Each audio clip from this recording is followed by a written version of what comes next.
Greetings, I hope you're all doing well. This video is an introduction to the economic model, to what we're going to be talking about for the next couple of weeks. And I'm going to provide you with an overview of key terms, definitions, and calculations in this video. So in this video, we'll be talking about these specific estimates that you're going to need to make: the cost of acquiring a customer, the lifetime value of a customer, revenues and costs, margins and break even, and then the unit economics. So here's some key points. The calculations themselves are simple. They might take a little practice, but once you get your head around what it is that you're doing, it's actually really straightforward, just dividing and multiplying and so forth. It's the underlying assumptions that are much more difficult. So why did you divide by 26 instead of 48? It's justifying the numbers that you're using in these calculations that's the hard part. We're going to get to that in future videos. This video is really just a straightforward introduction to what the calculations are and what these words mean. Another key point is to keep your presentation simple. When you are presenting the work that you've done, you're really just going to present the conclusion, right, to all the hard work that you did, and then you may give the audience some feel for how you got there, but you don't want to dive too deep into the weeds or you'll lose your audience very quickly. Here's some more key points. In this class, we're not going to allow wishes, so you can't just say, oh man, if we could just get 1% of the market, that'd be 18 million customers. Well, that's a wish. If we could just do this. We want guesses. What percent of the market are you going to get? Why did you guess this number? How have you justified your assumptions? What evidence do you have to support your assumptions? That's where the real meat and difficulty is in this unit. So again, we'll get to that in future videos, but this video is focused on what the calculations are and how to do them. So let's talk about the key things you should be able to estimate: cost of acquiring a customer, lifetime value of a customer, revenues and costs, margins and break even, and then the unit economics. So the cost of acquiring a customer is pretty straightforward. It just refers to the amount that you have to spend on marketing to convince one customer to purchase your product or service. So you calculate it by saying you take the total amount that you spend on marketing, divide it by the total number of customers, and that gives you the cost of acquiring customer, CAC. So let's take an example. I'm selling custom motorcycles. Let's say that I spend $21,000 on marketing and I sell 70 motorcycles. What's my cost of acquiring a customer? Take a moment, figure it out, pause the video. All right, here's the answer. I take the total amount I spent in marketing, $21,000, and divide it by the 70 customers that I've had so far, and it turns out that it costs me $300 in marketing for each new motorcycle that I sell. So pretty straightforward. Again, total amount you spent on marketing divided by the number of customers, and that's the cost of acquiring customers. Again, the tricky part for you is going to be estimating, well, how much will we spend on marketing? How many customers will that give us? What channel should we be using? What's the best way to market? That's the hard part. The calculating and the calculations, those are pretty simple. And again, we'll jump into the hard part in other videos. The lifetime value of the customer. The cost of acquiring a customer is really impossible to interpret without knowing the lifetime value of the customer. Is that $300, is that good or bad? Well, it depends on how much I'm earning from each customer. You can imagine if you're selling an app and you've got a cost of acquiring a customer of $300, that's probably a really bad thing. On the other hand, if you're selling houses, if it costs you $300 to get a customer, hey, no problem. So the lifetime value is the total revenue that I earn from each acquired customer. So let's go back to the motorcycle example. Let's say that each custom motorcycle sells for $17,000. In this case, I assume that I only sell one motorcycle to each customer. That's a pretty straightforward assumption. So my lifetime value of that customer is $17,000.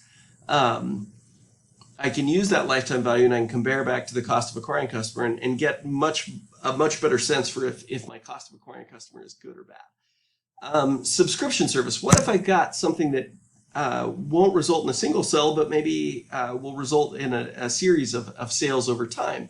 So let's assume that I've got a subscription service. The average monthly subscription fee is $10. The average time that a subscriber maintains the subscription is 12 months. Well, in this particular case, my lifetime value is just going to be $10 times 12 months equals $120. Again, the calculation is straightforward. The real question is, well, how do I know that it's 12 months? How do I know that $10 is the right price? That's the harder part to get to, and so we'll dig into that. Jumping forward with these key definitions and calculations. Revenues are the total amount of money that you make from the sales of your product or service. Profits, that refers to the amount of money left over after you've paid all your costs. So there is a distinction between revenues, which is just the total amount of money coming in, and profits, which is how much I have left over after I paid all my costs. So for example, if I earn $17,000 for each custom motorcycle I sell, my total cost for each motorcycle are $14,000, and let's say that assumes that's what I paid for the bike, that's my advertising, that's all my fixed costs, everything's covered after that. My revenue would be $17,000, but my profits would be $3,000. Here's some key definitions for costs. We have fixed costs. These are costs that don't change regardless of how many units you sell. Variable costs are going to change depending on how many units you sell. Another name for variable costs is cost of goods sold, or COGS. And again, these are costs that change. It's the cost of the product or service when I deliver it. So let's take an example. I purchase a cart to sell tacos. The cart costs $3,000. Each taco that I sell costs me 75 cents in ingredients. So in this case, my fixed cost will be $3,000. I'm going to move my video a little so you can see the whole slide. Fixed costs would be $3,000, and the variable costs would be 75 cents. Now, I ignored a whole bunch of costs there. I'm just trying to, labor and maybe paying for licenses and all kinds of stuff that I would have to worry about in real life. But just as a really simple example, if there's only two costs, the cart and the ingredients, then this is what it would be. Now here's a note in this class, and again, let me remind you, this is not an accounting finance class. I'm not teaching you the right way to do these things. I'm teaching you kind of a back of the napkin approach to understanding how the economics in my business and my startup work. We're going to treat recurring costs, things like labor or rent, we'll just treat them as fixed costs. It's an easy assumption to make, and you just have to specify a time period.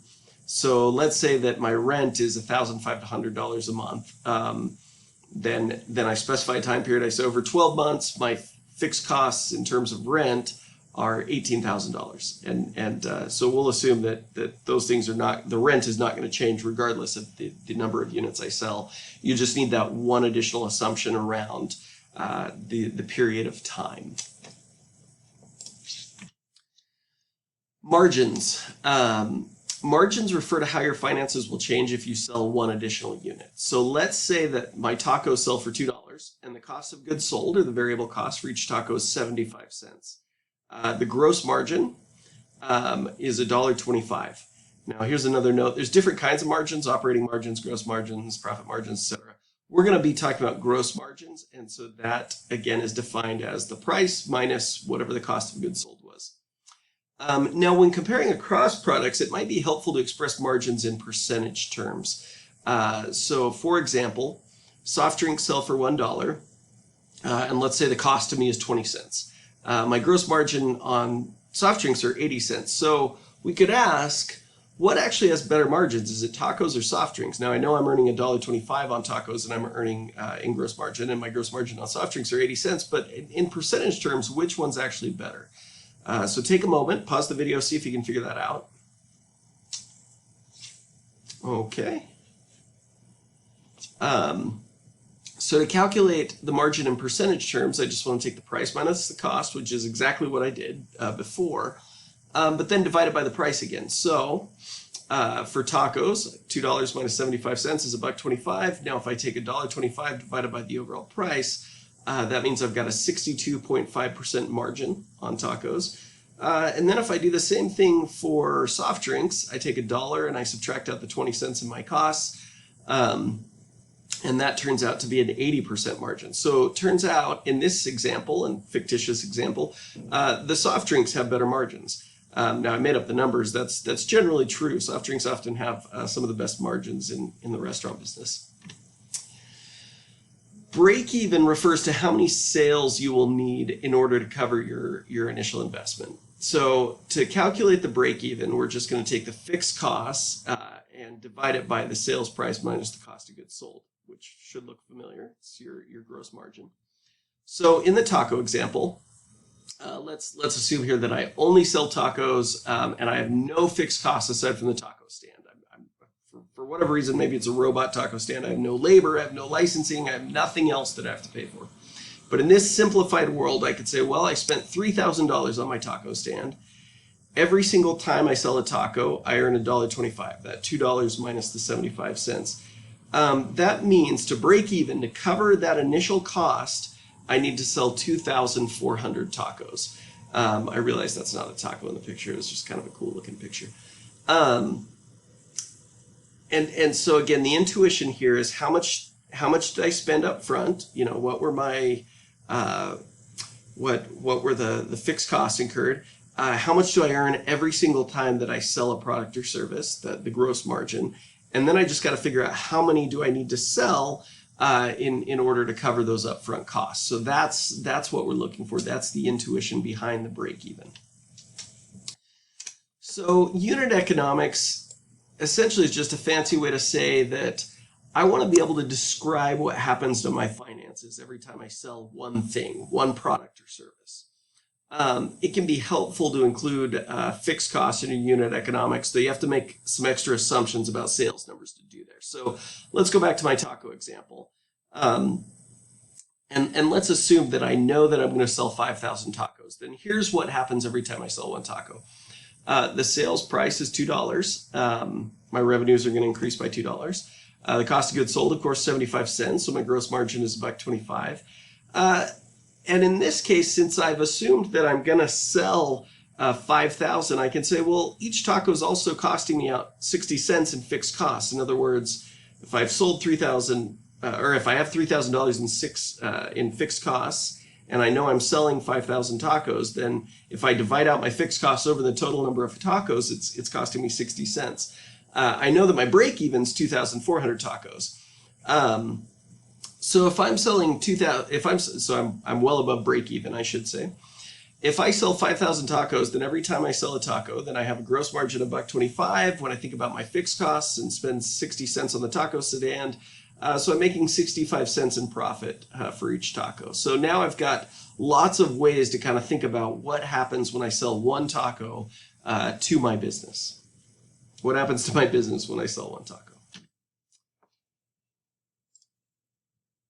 So here's the conclusions for this introductory video. If you're new to finances, then this may seem a little bit confusing at first. But with some practice, the calculations are really quite simple. I want you to learn these definitions. There's not very many. They're pretty easy. I really want you to understand the intuition behind each of the formulas. If you can understand the intuition, you might have to play a little bit. It's like word problem in 7th grade algebra, right? But you'll be able to figure out the formulas. You'll say, okay, what's the break even? Okay, the break even is how many units I have to sell in order to cover my initial costs, and you can start to put together the math pretty simply. What's really hard and what we're going to really focus on is identifying the assumptions and justifying the assumptions behind each formula. And that is what we're going to work on next.